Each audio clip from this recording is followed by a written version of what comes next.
Hermanos, buenos días. Que Dios les bendiga esta mañana que el Señor nos ha regalado. Quiero pedirles por favor que tomen sus Biblias y busquemos la carta del apóstol Pablo a la iglesia que estaba en Éfeso. Vamos a leer en el capítulo 4 y vamos a aprovechar estos minutos para leer del versículo 17 hasta el versículo 31. Vamos a leer este pasaje, no vamos a estudiarlo todo, pero es bueno tener su contexto. Dice la palabra del Señor así: Esto pues digo y requiero en el Señor, que ya no andéis como los otros gentiles que andan en la vanidad de su mente, teniendo el entendimiento entenebrecido, ajenos de la vida de Dios por la ignorancia que en ellos hay, por la dureza de su corazón, los cuales, después que perdieron toda sensibilidad, se entregaron a la lascivia para cometer con avidez toda clase de impureza. Versículo 20: Mas vosotros no habéis aprendido así a Cristo, si en verdad le habéis oído y habéis sido por él enseñados conforme a la verdad que está en Jesús. En cuanto a la pasada manera de vivir, despojaos del viejo hombre que está viciado conforme a los deseos engañosos, y renovaos en el espíritu de vuestra mente. Versículo 24: Y vestíos del nuevo hombre, creados según Dios en la justicia y santidad de la verdad. Por lo cual, desechando la mentira, hablad verdad cada uno con su prójimo, porque somos miembros los unos de los otros. Airaos, pero no pequéis. No se ponga el sol sobre vuestro enojo, ni deis lugar al diablo. Versículo 28: El que hurtaba, no hurte más, sino trabaje haciendo con sus manos lo que es bueno, para que tenga que compartir con el que padece necesidad. Ninguna palabra corrompida salga de vuestra boca, sino la que sea buena para la necesaria edificación, a fin de dar gracia a los oyentes. Y no contristéis al Espíritu Santo de Dios, con el cual fuisteis sellados para el día de la redención. Versículo 31 de Efesios 4: Quítese de vosotros toda amargura, enojo, ira, gritería, maledicencia y toda malicia. Antes, sed benignos unos con otros, misericordiosos, perdonándoos unos a otros, como Dios también os perdonó a vosotros en Cristo Jesús. Oremos. Padre bueno, gracias por esta mañana, gracias por tus misericordias que son nuevas cada mañana. Gracias por el cuidado que tienes para con nosotros, proveyendo techo, alimento, vestido. Gracias. Gracias porque cuidas de nosotros, cuidas de nuestra parte física, pero también provees para nuestra alma. Gracias por tu palabra, que es viva, que es eficaz. Gracias por tu palabra, que es nuestro alimento racional y que nos ayuda a entender tu voluntad y a santificarnos para tu gloria y para tu honra.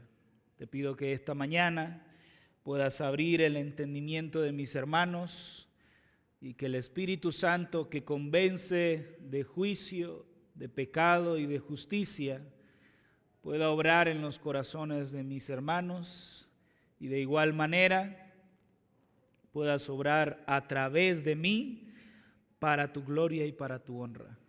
Oramos todo esto por los méritos de nuestro Salvador Jesucristo. Amén y amén.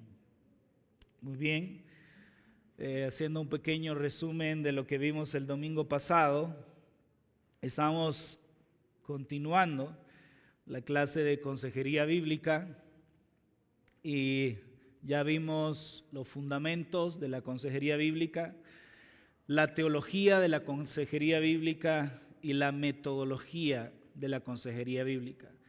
En los fundamentos aprendemos qué es, por qué la consejería bíblica, quiénes pueden aconsejar, etc. En la teología vimos la importancia de la teología en la consejería bíblica y en la metodología estudiamos el proceso de la consejería bíblica.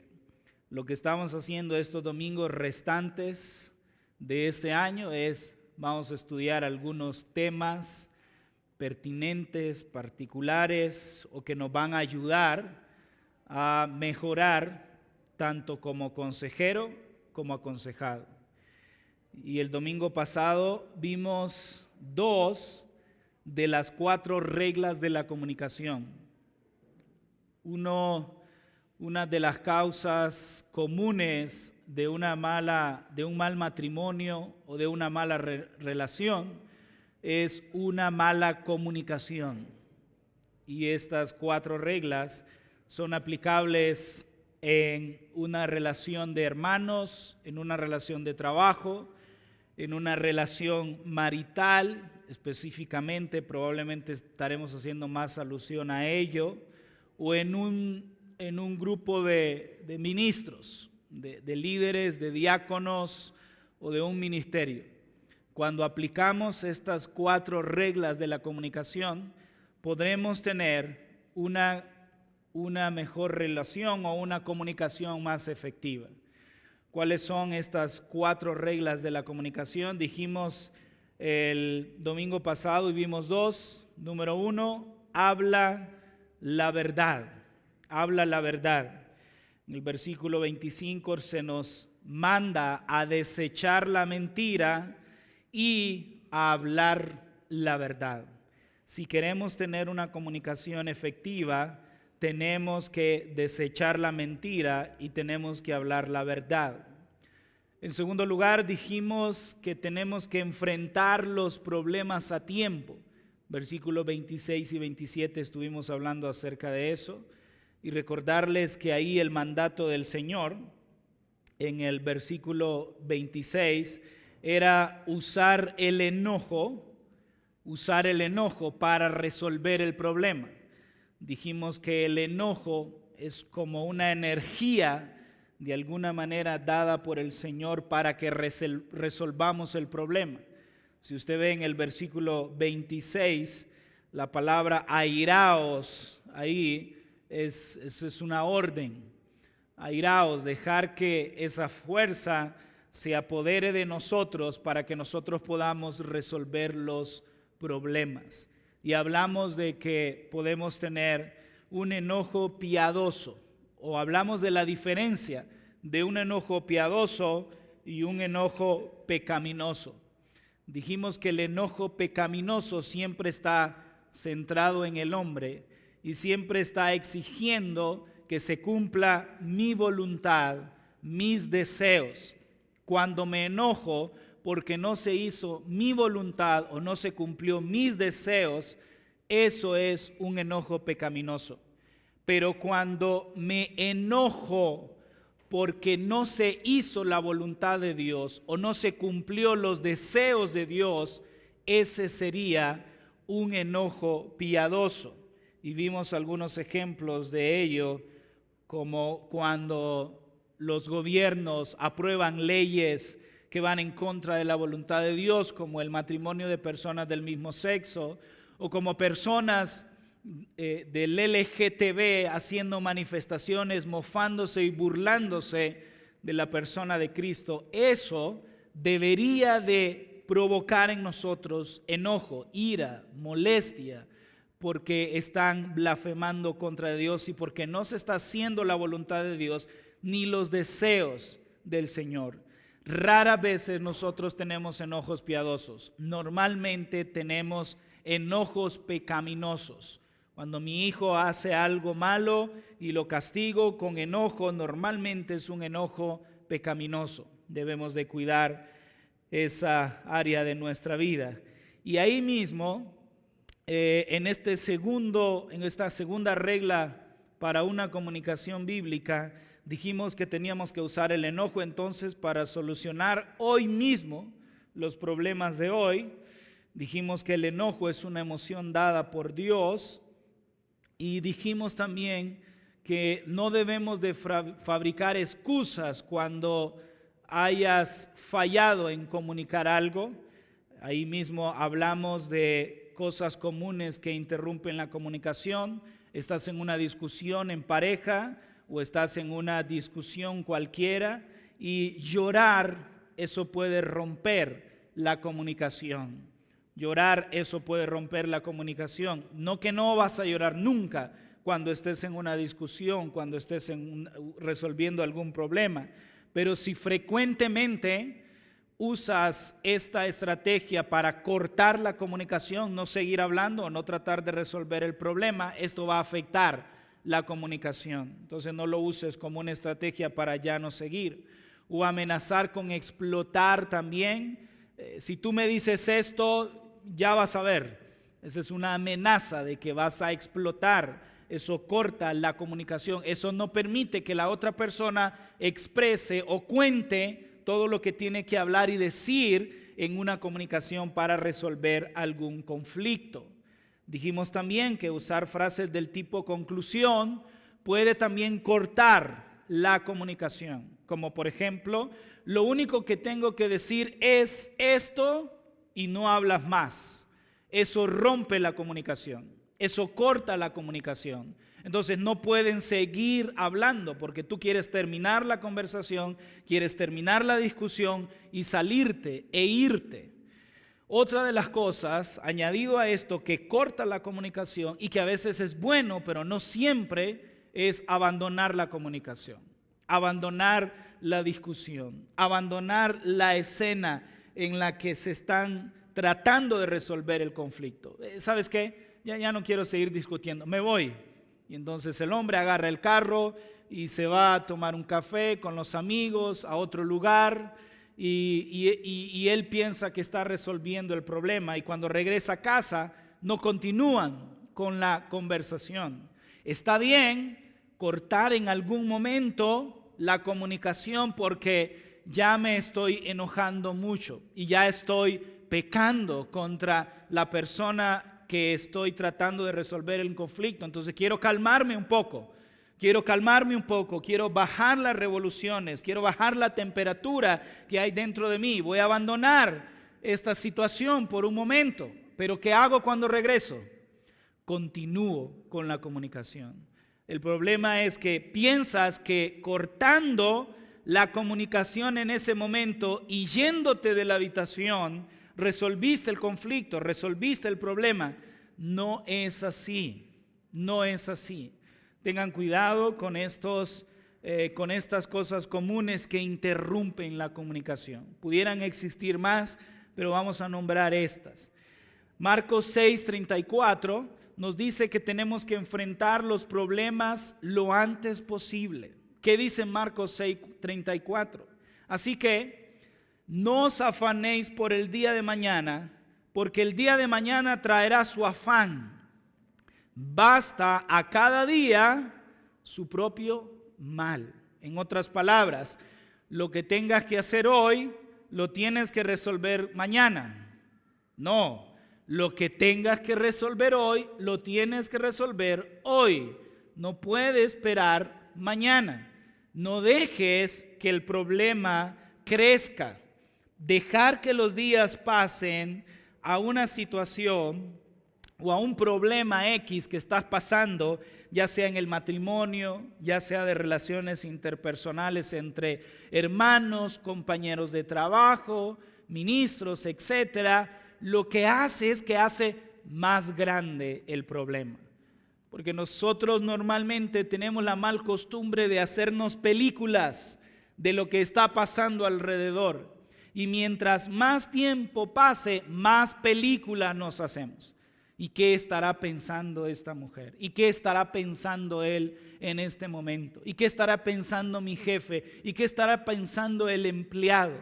Y empezamos a maquinar. Y en un momento caluroso de enojo, de ira, de molestia, de palabras hirientes, no vienen pensamientos buenos. No pienso que mi esposa está orando y pensando bien de mí. No pienso que mi esposo está orando y pensando bien de mí. No pienso que mi empleado está pensando bien de mí. O no pienso que mi patrón está pensando bien de mí. Lo que pienso es lo peor. Y empiezo a pensar que él quiere lo malo de mí. Hay conflictos que se presentan en un día que Dios espera de nosotros que se resuelvan en ese día. La presencia de los problemas no resueltos indica que se están acumulando y eso puede crear desánimo, amargura, resentimiento y tristemente hasta odio. Todo esto crea el terreno para crear otros conflictos. Satanás toma ventaja de todo esto. Son como ventanas en el corazón que dejamos abiertas. El 65% de los problemas son cosas que se han acumulado en el pasado. No resolviste hoy que tenías que resolverlo. Mañana puede ser que venga otro y se acumuló a otro y ya tienes que resolver 2 problemas. Y si no quisiste resolver el primero, no tiene fuerzas para el segundo y el del otro día se acumula y ya son 3. Entonces ya es una montaña de problemas que hay en ti y esto se va volviendo pesado. Enfrenta los problemas lo antes posible. Atácalos hoy, de inmediato. Hay algunas preguntas que debemos hacernos antes de traer a colación un problema. Antes de hablar, antes de decir o antes de discutirlo. Proverbios 18:13 dice de la siguiente manera: al que responde palabras antes de oír, le es fatuidad y oprobio. Lo repito, al que responde palabras antes de oír, le es fatuidad y oprobio. ¿Cuál es la pregunta que tenemos que hacernos antes de traer el problema a la mesa? Es: tengo toda la información de los hechos. No puedes resolver un conflicto en el matrimonio, con otros hermanos, en la iglesia, entre los diáconos, si tienes toda la información de los hechos. O mejor dicho, si no tienes toda la información de los hechos. Pregúntate primero si vas a entrar a una resolución de conflictos. ¿Tengo la información de los hechos? ¿Sé lo que pasó? ¿Sé todo lo que pasó? ¿O solo conozco una parte de los hechos? Santiago nos dice que tenemos que ser tardos para oír. ¿Cómo era? Ya se me olvidó ahí. Tardos para hablar. Tenemos que tardarnos en dar. Proverbios dice que no saques lo que hay en tu corazón rápidamente, sino que escucha primero lo que las demás personas traen a ti. Tardos para hablar. La segunda pregunta que deberíamos de hacerlo, según Primera de Pedro 4:8, dice: y ante todo, tened entre vosotros ferviente amor. Mire qué lindo esto. ¿Por qué? Porque el amor cubrirá, ¿qué? Multitud de pecados. Este es un pasaje muy hermoso y que deberíamos de saberlo de memoria cuando estamos tratando de resolver un conflicto. ¿Puedes cubrir esto con amor? Sería la segunda pregunta. La primera, ¿tengo toda la información de los hechos? La segunda, ¿puedo cubrir esto con amor? La falta de mi esposa, ¿podré cubrirla con amor? Esto que hizo ella, que me está afectando a mí, ¿no es tan grande? ¿Podré yo pasarlo por alto, perdonarle, decirle: mi amor, hasta aquí, no hay ningún problema? Lo que hizo mi marido en esta situación, ¿podré yo cubrir esta situación con amor? Si puedo hacerlo, démosle vuelta a la página. No tratemos de resolver un conflicto que el amor lo puede resolver. Eso es igual en cualquier otra relación interpersonal. Mi hermano hizo algo en contra mía. Mi hermano cometió un pecado en contra de mi persona. ¿Puedo cubrir esa acción de mi hermano con amor? Si puedo cubrirla, pasemos de página. Pasemos de página. Otra pregunta que deberíamos de hacerlo es, según Proverbios 15:23, el hombre se alegra con las respuestas de su boca, y la palabra a su tiempo, cuán buena es. Y la palabra a su tiempo, cuán buena es. La tercera pregunta que deberíamos de hacer ¿es el momento apropiado para hablar? ¿Es el momento apropiado para hablar? Esta situación que está pasando ahorita, en este momento, ¿ahorita deberíamos de hablarlo? Estamos arreglándonos para llegar temprano al culto y empiezan los niños a hacer algo y empiezan ellos a pelear y se mete la mamá, después el papá. Sería el momento apropiado ese para, ¿saben qué? Nos vamos a sentar, son las 8:55, nos vamos a sentar y vamos a resolver este conflicto. Tal vez no es el momento para hablar de ese problema, tal vez es momento de, vamos a dejar esto para más tarde, vámonos a la iglesia. No es el momento para hablar con alguien que está muy enojado, no es el momento para incriminar o acusar o revelar el pecado de un hermano cuando está muy enojado. Hay que esperar que se calme, hay que esperar que baje la temperatura. Otra pregunta que deberíamos de hacer es, según Efesios 4:15, sino que siguiendo la verdad en amor, crezcamos en todo en aquel que es la cabeza, esto es Cristo. La otra pregunta que deberíamos de hacernos es, ¿estoy tratando de ayudar a la otra persona? Con la resolución de este conflicto, ¿estoy tratando de que la otra persona crezca y madure hasta la estatura de Cristo? Esto es importante hacernos, porque cuando queremos resolver un conflicto, muchas veces no estamos pensando en la gloria de Dios. Recuerden, nuestro propósito aquí en la tierra es vivir para la gloria de Dios.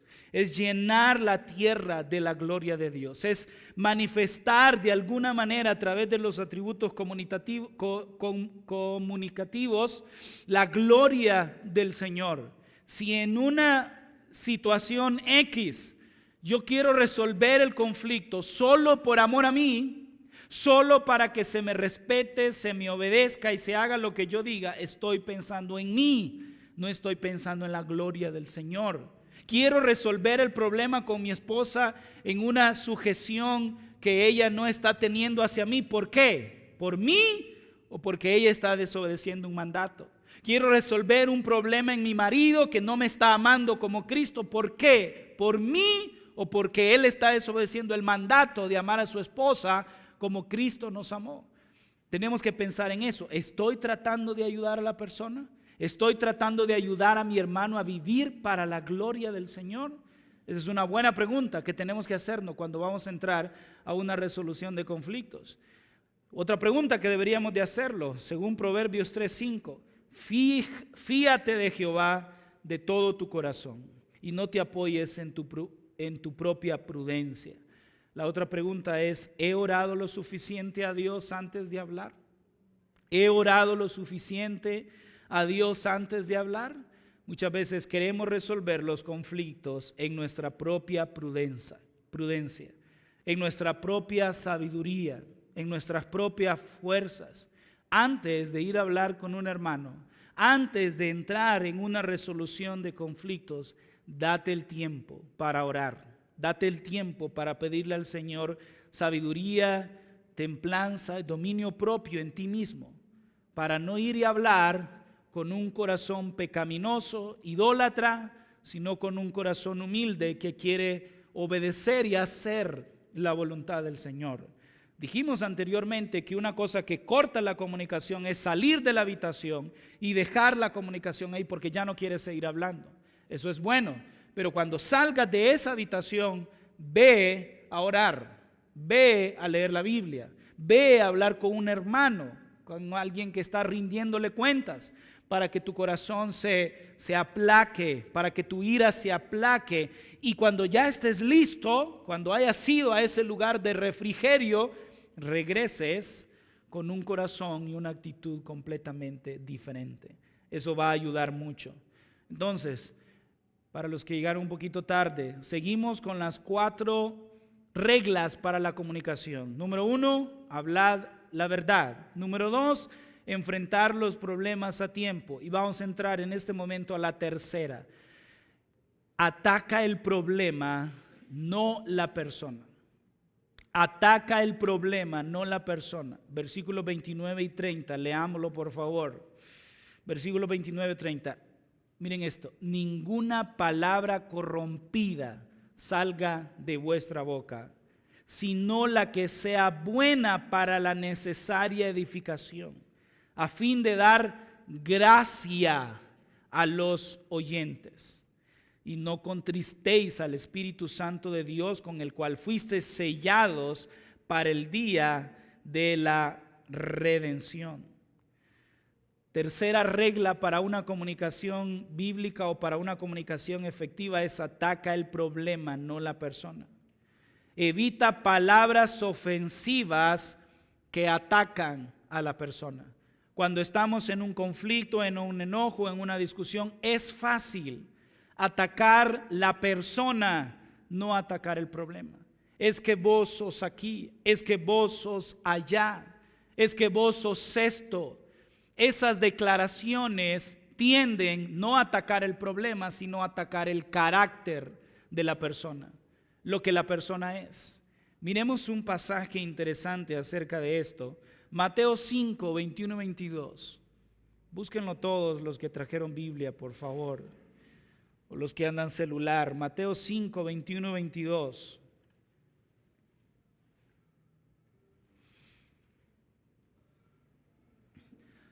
No usemos palabras que ataquen el carácter de una persona. Ataquemos el problema. ¿Qué dice Mateo 5, 21, 22? Dice de la siguiente manera: oíste que fue dicho a los antiguos.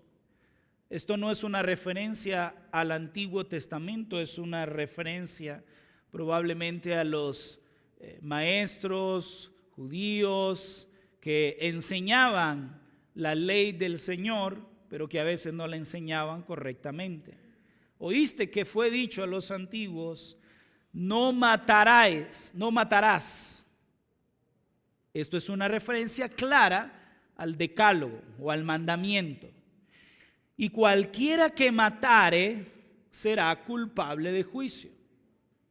Si mató es culpable. Miren lo que ocurre en el versículo 22.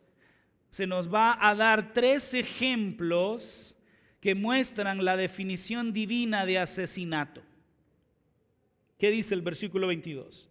Pero yo os digo, no está contrastando el decálogo, no está contrastando la ley, está contrastando la mala enseñanza y la mala interpretación del decálogo o de la ley. Pero yo os digo que cualquiera que se enoje contra su hermano será culpable de juicio. Número 1. Número 2. Cualquiera que diga necio a su hermano será culpable ante el concilio. Número 3. Y cualquiera que le diga fatuo quedará expuesto al infierno de fuego.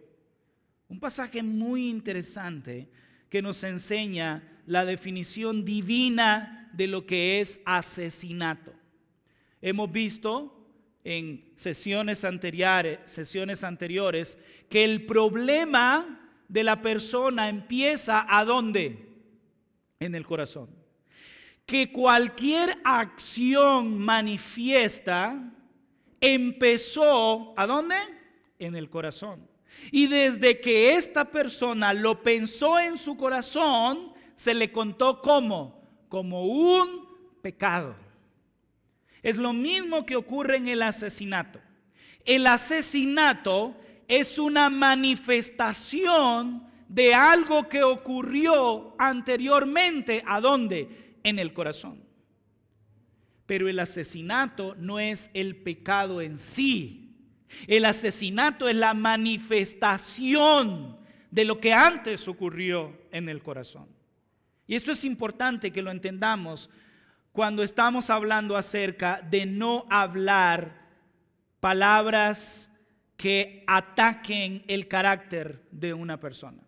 Porque muchas ocasiones usted ha usado palabras feas, corrompidas, que denigran, atacan el carácter de una persona. Sí, es que vos sos negra, gorda, feas. Son palabras que atacan el carácter de una persona. ¿Y cuándo se dicen esas palabras? ¿Cuándo se dicen esas ofensas? Cuando yo estoy enojado, cuando yo estoy molesto. Y mire lo que dice el versículo 22. Pero yo os digo que cualquiera que se enoje contra su hermano será culpable de juicio. En otras palabras, cualquier persona que se enoje es una persona culpable de asesinato prácticamente. ¿Por qué? Porque el asesinato empieza en el corazón y empieza con un enojo y con ira. Y la diferencia en una persona que asesinó a una persona que se enoja es que la persona que asesinó tuvo la capacidad, los instrumentos para poder ejecutar lo que había en su enojo. Pero muchas veces hay algunos enojos que si tuviéramos la capacidad de matar a alguien, lo haríamos. Porque estamos completamente enojados y airados con esa persona. La palabra ahí necio es muy difícil de traducirla, pero la idea de esa palabra es un maltrato malintencionado, de burlarnos o de calumniar a esa persona. Se puede traducir de muchas maneras, pero la connotación de esta palabra es tonto, cabeza hueca, zopenco, y a veces nosotros usamos esas palabras cuando estamos enojados. Cuidémonos de en una resolución de conflictos no usar palabras que ataquen el carácter de una persona, porque el enojo puede llevar al asesinato o al deseo, por así decirlo, de que esta persona esté muerta. De hecho, en el enojo muchas veces hemos deseado que para la resolución del conflicto lo mejor sería que esta persona estuviera muerta.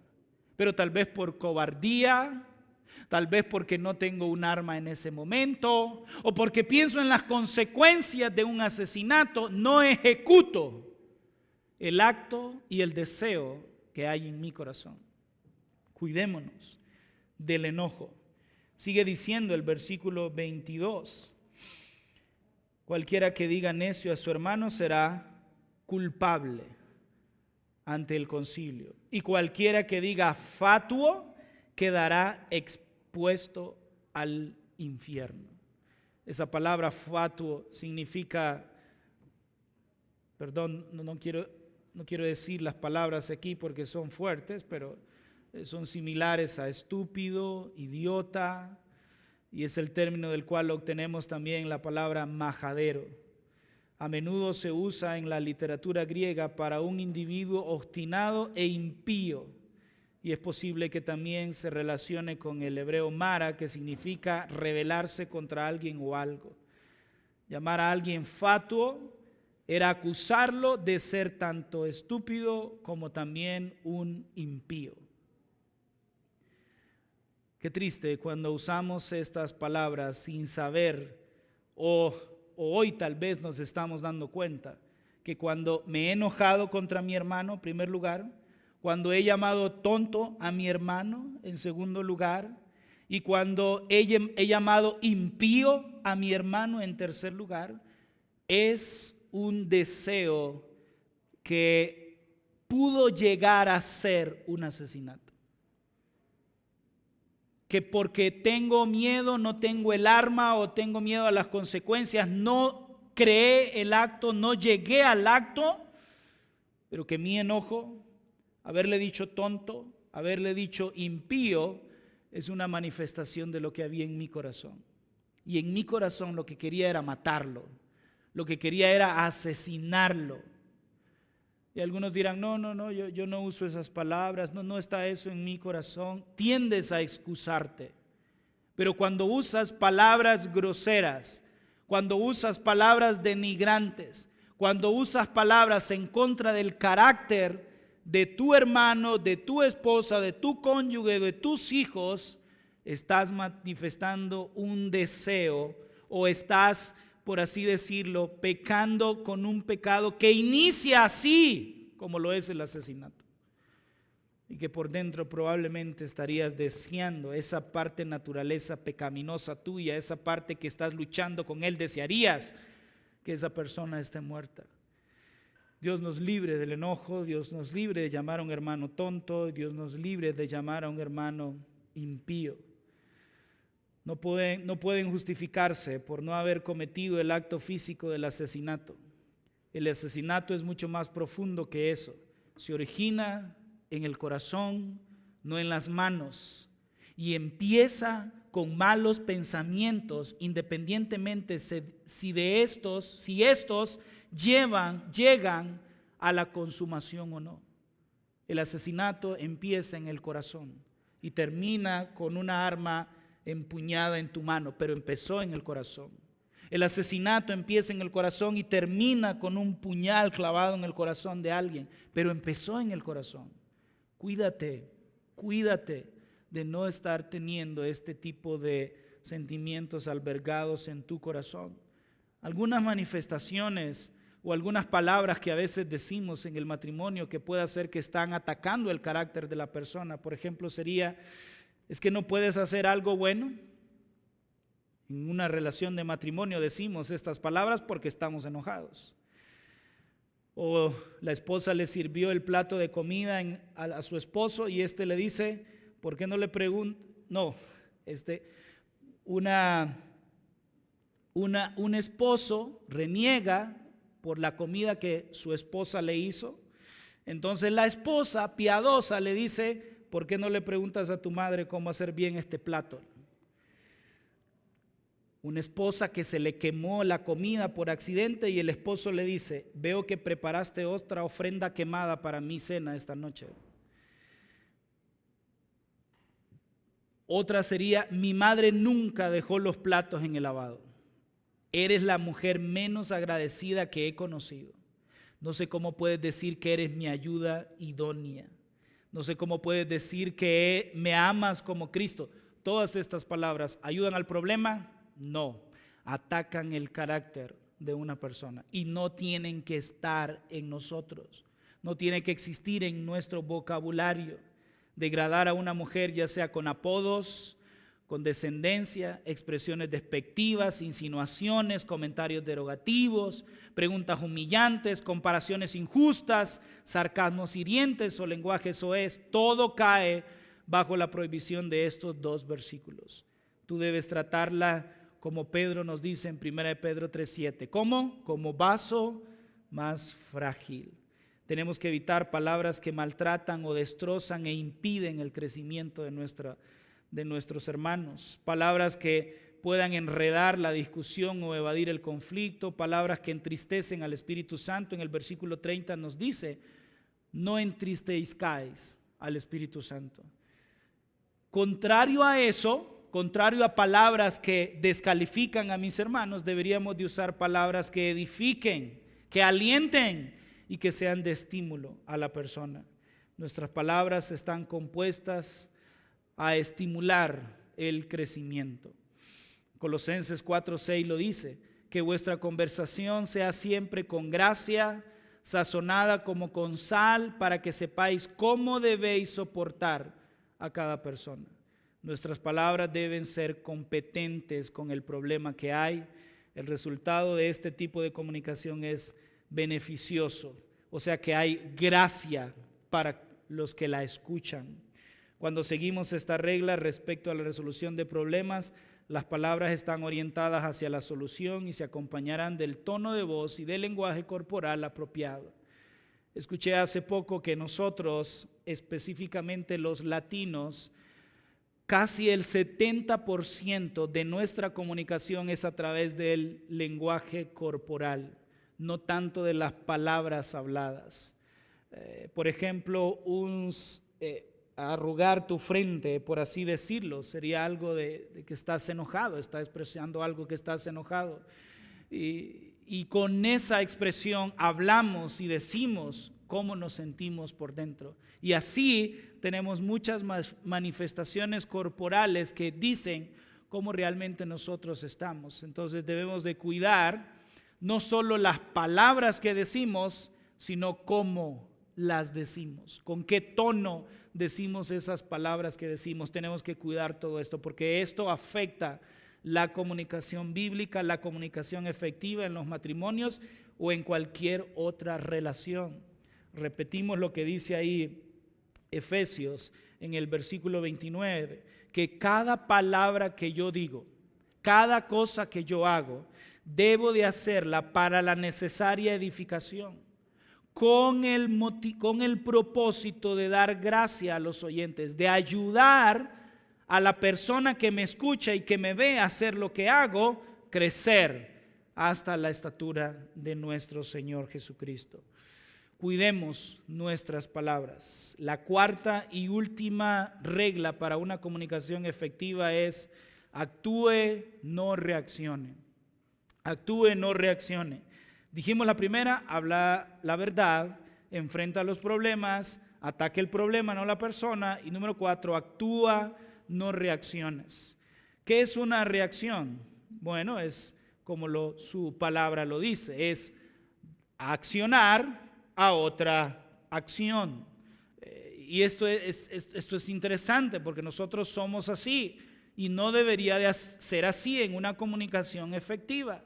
Si tú me gritas, ¿qué hago yo? Te grito. Esa es una reacción, accionar a otra acción.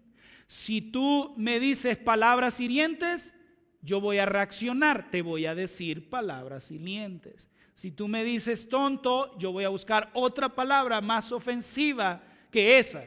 Eso es reaccionar. La cuarta regla tiene que ver con actuar, no reaccionar.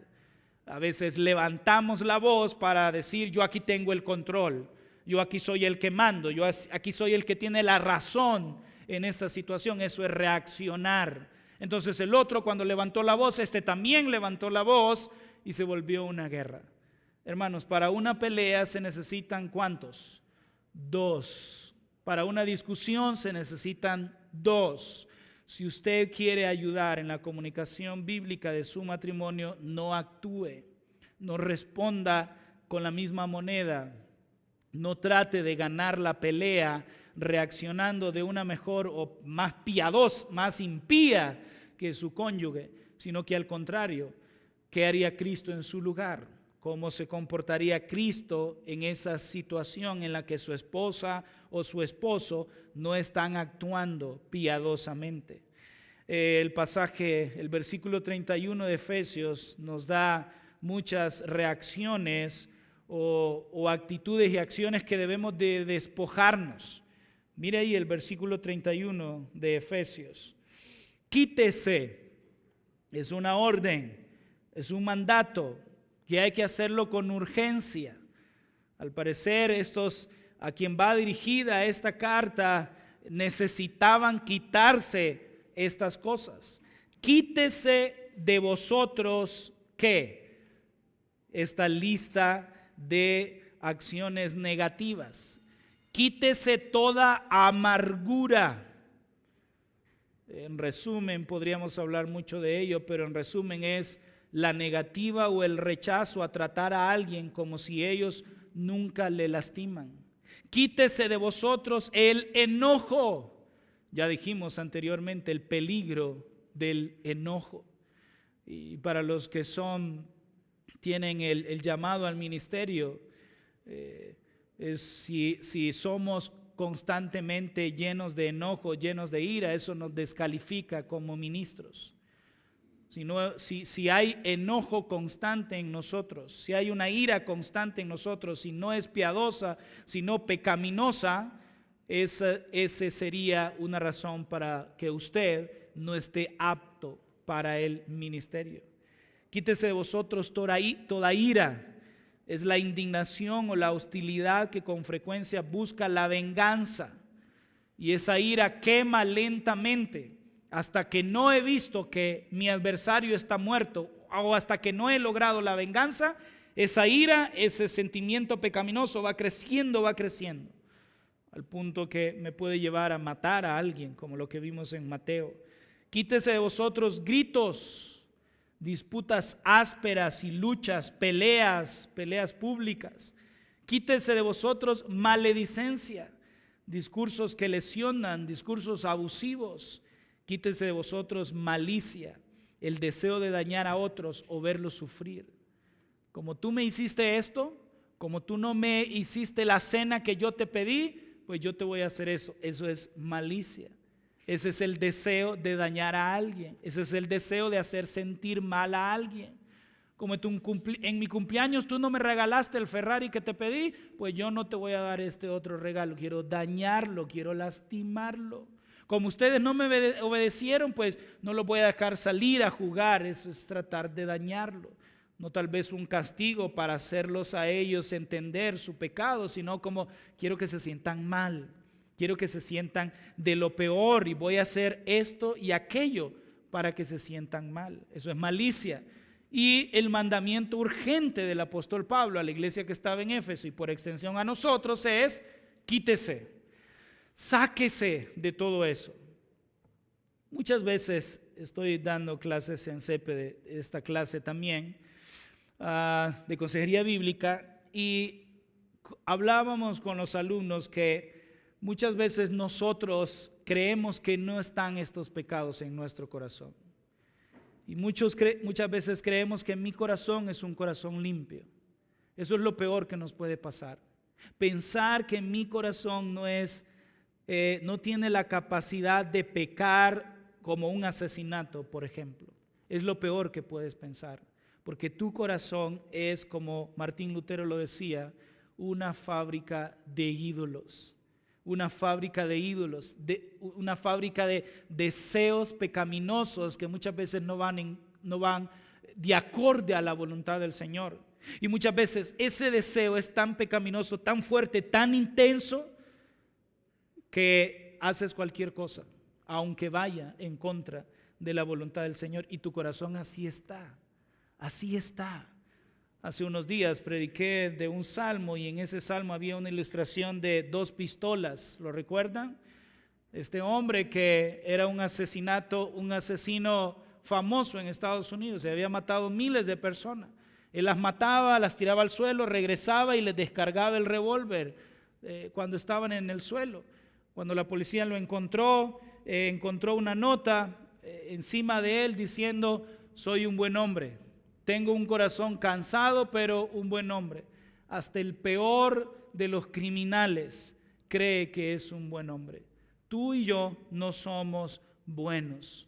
Tú y yo somos malos. El poder del Espíritu Santo nos conduce a la voluntad del Señor. Pero hermanos queridos, si no fuera por el poder del Espíritu Santo en nosotros, si no fuera por la unión en Cristo Jesús, que somos su novia, que estamos en Cristo Jesús, nosotros fuéramos lo peor de la sociedad. Pero gracias a Él, que nosotros estamos en Cristo y Él nos lleva siempre a toda verdad. Dice el versículo ahí, el 31, el 32, mejor dicho: antes sed, entonces quitar, poner. ¿Cómo vamos a quitar todas estas acciones pecaminosas? Poniendo estas otras. ¿Cuáles? Ser benignos unos con otros, misericordiosos, perdonándoos unos a otros, como Dios también os perdonó a vosotros. En otras palabras, tenemos que ser amables, misericordiosos y tenemos que perdonar. Y el estándar para perdonar es altísimo. Quiero terminar con eso en el versículo 32. ¿Cómo debemos de perdonar a una persona que nos afectó, que nos dañó? De la misma manera que Cristo nos ha perdonado a nosotros. Estos días escuché un mensaje y el predicador decía esto: si una persona no puede perdonar, es una persona que nunca ha experimentado el perdón del Señor en su vida. Y es cierto, no puedes perdonar hasta que no has entendido de todo lo que el Señor te ha perdonado a ti. Tú no puedes decir, no puedo perdonar a alguien, hasta que no sepas y unas todos los pecados que has cometido y sepas y aceptes que el Señor los ha perdonado. En una relación de matrimonio, de amistad, de trabajo, necesitamos el perdón constante, porque vivimos con pecadores que tarde o temprano van a hacer algo que nos va a afectar. Y tenemos que, como Pedro, hacer que el amor a veces cubra multitud de pecados, cubra una falta de amor para que podamos proseguir. 4 reglas para una comunicación bíblica: habla la verdad, enfrenta los problemas, ataca el problema, no la persona, actúa, no reacciones. Padre, muchas gracias por tu palabra. Nos encontramos humillados porque muchas veces nosotros hacemos y cometemos estos pecados como el enojo, la ira, la maledicencia y muchos más, y no nos arrepentimos o no estamos buscando tu perdón, o tal vez a veces pensamos que está bien. El pecado nos ha engañado, como dice Hebreos, de tal manera que pensamos que eso está bien, que todo el mundo lo hace y que yo puedo seguirlo haciendo. Señor, perdónanos por ese tipo de pensamientos y ayúdanos a arrepentirnos de esta maldad, ayúdanos a arrepentirnos de este pecado, ayúdanos a quitar todo lo malo que hay en nuestro corazón y a poner todo aquello bueno que debo de ponerlo. Ayuda a mis hermanos para que tengan una comunicación bíblica y efectiva en todas las relaciones interpersonales que tienen. Ayúdalos a vivir para tu gloria y para tu honra. Te lo ruego, Señor, en el nombre de Jesús. Amén. Dios les bendiga, hermanos.